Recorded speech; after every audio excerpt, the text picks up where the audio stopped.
The Pakistan delegation welcomes this timely debate on the Middle East. We thank the Secretary General for his incisive briefing to the Council. The Middle East, the cradle of civilization, is today the center of conflict, terrorism, and massive human suffering. The causes are both current and historical. During a half-century of occupation, Palestine was repeatedly promised statehood. But as we know, these promises never materialized and set the stage for its prolonged agony and tragedy. The political injustices and human suffering of the Palestinian people have progressively intensified. The fires that have ignited across the region in recent years, in Iraq, Syria, Yemen, and beyond, cannot eclipse the Palestine question, nor render a solution for its enduring tragedy less urgent or essential. The plight of the Palestinian people is one of the core causes of the rise and spread of popular anger and alienation across the Arab and Muslim world. Extremist ideologies and violent groups in the Middle East will be difficult to defeat until the essence of their narrative, the injustices against Muslim people, especially the Palestinians, is justly and effectively addressed.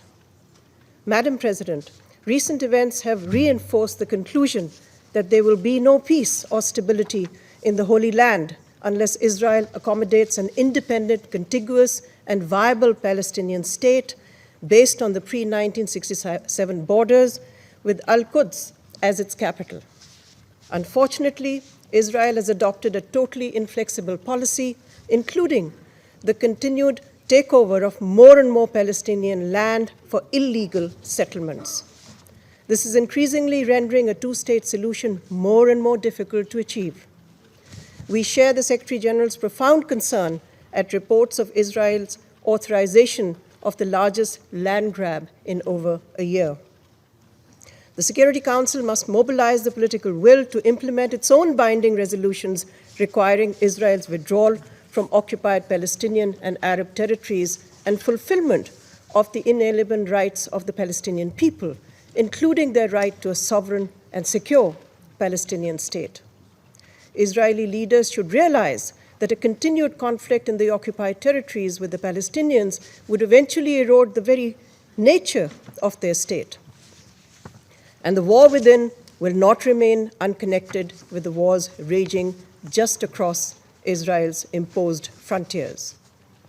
Madam President, the wider wars across the region, while rooted in divisions that span centuries, have been ignited by more recent foreign interventions in Iraq and elsewhere. The foundations of the old order in the region have been eroded, giving way to disorder spread by state and non-state actors such as Daesh or ISIS. ISIS has emerged as a rogue threat to the entire region and to the world. It must be confronted and it must be defeated. To succeed in this, the states of the region, with the international community's assistance, must reach the political decisions to end the civil war and suffering in Syria and build a path to peace responsive to the aspiration of its people.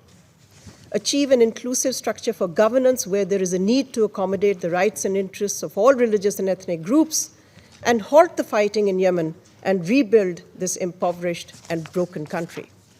As is evident, this will be no easy endeavor.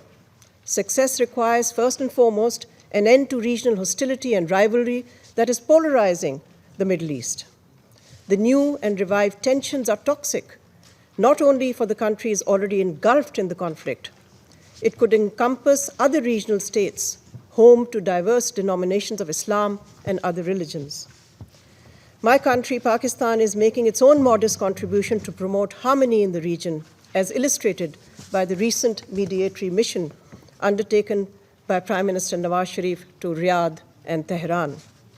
Pakistan supports the UN processes for Syria and Yemen. We are encouraged that all the major regional and global powers remain committed to supporting these processes. We believe the delay in reconvening the Syria talks does not imply their collapse. We also hope the UN-sponsored reconciliation will be realized in Yemen. Madam President, Pakistan believes that a stable order should emerge from the present chaos in West Asia and the Levant.